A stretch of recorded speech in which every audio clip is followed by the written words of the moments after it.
Hey guys, what's up? My name is Anthony. Welcome to another edition of BNA Sports Talk. So I'm going to start doing some divisional previews. I'm going to phrase them in like the shorts video because who wants to watch like a 10-minute long video about predictions? You guys already watched those videos, so those are going to start coming out. I'm going to do it's basically just my rankings. I rank the defense, coaches, and quarterbacks. And then I adjust based on maybe a little bit like strength of schedule, perhaps, not really, but like injuries, depth, that sort of thing. Offensive line, like let's say last year with the Kansas City Chiefs, they had a horrible offensive line. They wouldn't have gone anywhere if they had the entire season. But today we are just doing a little bit of a video. And I want to start off just with a couple of points, just a couple of like quick hitters. So let's do like a 2 to 3 minute roundup.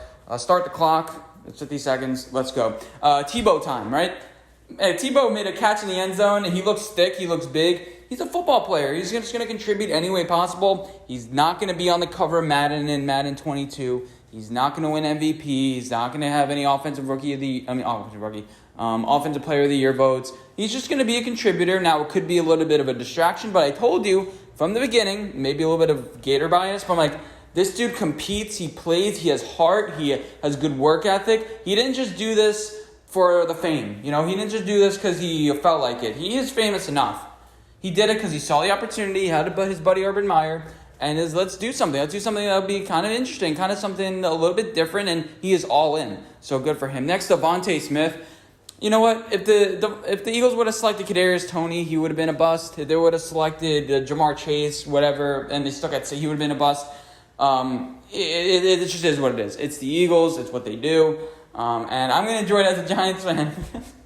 They picked Jalen Reagor.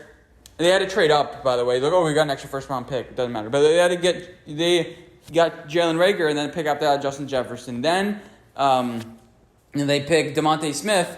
They traded up to get him, and then Giants trade back. And we'll see how Kadarius Toney does. If Kadarius Toney plays really well, it's just a wide receiver curse. I don't care how many first-round picks you have next year, which, by the way, Colts with injury Carson Wentz, we'll mention a little bit later, kind of screwing the Eagles over. So that's kind of fun. Just fun just poking at your rivals. And then apparently CD Lamb does look good, by the way. So the Dallas Cowboys have their wide receiver position figured out. Next, Saquon Barkley, his contract. Nick Chubb, I'm starting to like these running back contracts. Aaron Jones, I believe, only signed for like $12 million. Ezekiel Elliott, that's an outlier. I think it was like $16 per year. Nick Chubb signed for $13. Derrick Henry signed for like $12.5. It's looking pretty good for Saquon Barkley, Why not? Just give him, he's already made a decent amount of money. He's going to make a lot more from ads. I think he's more of a humble guy. Hopefully he takes $13 million. The market's going to go up next year a little bit. So I can see him signing like a long-term, because we want him in Giants blue for a while. Give him a 5-year, $12 million per contract. But the thing is injuries. I'm not too sure about that. And so we got a couple more seconds here. Random Drew Lock thoughts. I just have that written down here. Him and apparently Teddy Bridgewater are pretty close. I think Drew Lock can win a couple of games. He just is good against bad teams. If you try to fool him or do anything special as far as disguising, he's going to struggle. So, I'm happy that we have Jones. And we'll see what he does. And the offense is moving slowly. Let's not panic. Let's not try to be like worried parents here. I know my parents are like, Mom, don't worry about me like in the new city with like a high crime rate. I'm like, it's probably going to be fine. And so far, it has been fine with me. We got 3 seconds left. What do we say? I don't know. Let's go on to the Colts conversation. What should the Colts do? Now, they gave like a 5 to 12 week window. I know Saquon Barkley came back after like 3 weeks. We're like, what? I thought it was a 6 week injury. But Carson Wentz, injured. What should they do? Now, I heard somebody listen to a podcast like, if the Colts can be 3-3 by the time Carson wins, no, they're not winning any game. They're playing the Rams, the Chargers. I think let's pull up their schedule actually, because I know they have a really hard, first couple of games. Honestly, you're just aiming to go like 1-4, and it's good that your tough teams are at the beginning of your schedule. People are like, oh, it sucks that they're playing hard teams. No. Those are going to be tough to win either way. But if you can steal one of those games, have a game like, it happens every single year. The Giants beat the Kansas City Chiefs when they were like 11-5, 11-5 team, a 12-4 team. And the Giants only were like a 2-14 team at that point. There's always a game that you can sneakily win. So they play the Seahawks, the Rams, the Titans, a division rival. That's an important game. Miami, and then the Ravens. And then they'll beat the Texans. So you play a really bad team. If you can honestly, just win 2 out of those first, 6 games, you can be 2-4. You're golden. Then Carson Wentz comes back. Now he's probably going to get injured again. He's a little bit hobbled before then. Then you play the 49ers, Titans, and then your schedule starts easing up a little bit here. You'll probably beat the Texans either way, but then your schedule starts easing up. The Jets, the Jaguars, and then you play the Bills, Buccaneers, and then he'll be back for that. So you have a puncher's chance in those games. Then the Texans again. Then you go down the stretch playing the Cardinals, Raiders, and Jags. So they're going to be an 8-9 team. That's where I kind of see them going. But people are over complaining about they play such a tough. Imagine playing a team like let's say the Panthers in the beginning of the season, and you're like, man, that's a 50-50 game of Carson Wentz that pushes us over the edge. But you don't know with a backup quarterback. Now the backup quarterback's Jacob Eason. He's one of those like gunslingers that just doesn't understand the playbook, doesn't have a good work ethic. He could surprise one game. All of a sudden he just has passes, just throw some deep bombs, get a little lucky with turnovers. Any given Sunday, I'm telling you. And against those teams, honestly, some of them will probably be sleeping on the Colts. Like, oh, thank God, we play the Colts this week. Oh, man. And then you win some of those games. It's what happens in the NFL. That's why it's tough to go 0-17 unless you're the Texans this year. That's why it's tough to be a defeated team because, especially in the beginning of the season, your team has fight. But, it's one of those things. But, as far as what they should do at quarterback, I made a video last year saying why Drew Brees should sign with the Colts, and then Philip Rivers did. I'm like, just sign with the Colts. You have a good offensive line, good receivers.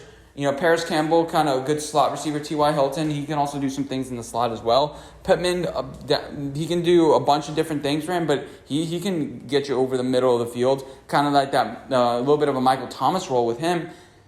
And then, again, your offensive line, and then your defense is good too. Just execute the offense, let the defense do its thing. Sign Drew Brees for 7-8 weeks, right? He just wants to play football. He's itching to play football. And honestly, what's the problem with Drew Brees? The problem with Drew Brees is that he gets injured down the stretch. Now, you're not going to phrase it to him like, oh, yeah, you're going to play for 8 weeks. But in his mind, he's like, yeah, I'm going to take control of this team. I'm going to control the locker room, do that certain thing.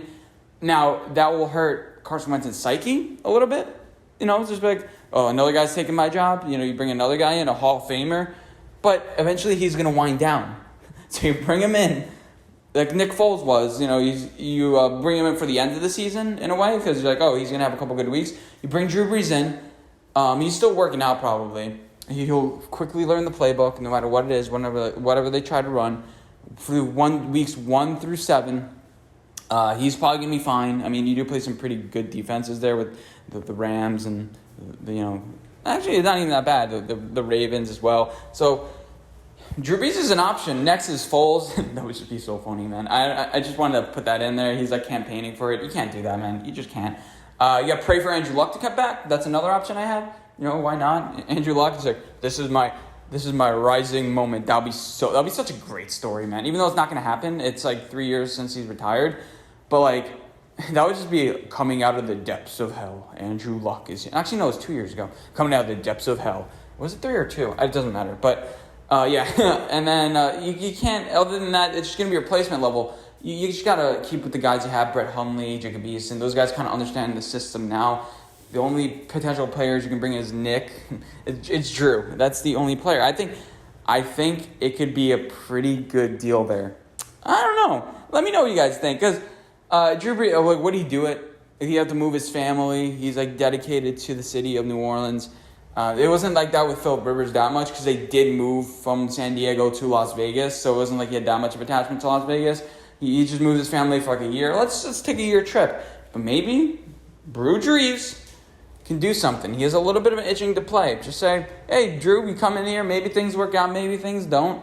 I think he'll like the culture. It's good management. It's not like it's bad management. You're not joining the Jaguars or something. I think it's a good idea. Call me an idiot. Don't call me Shirley. Wait, I don't know what that's from. But I hope you guys did enjoy this video. Let me know what you guys think, and I'll see you guys in my next one. Bye, guys.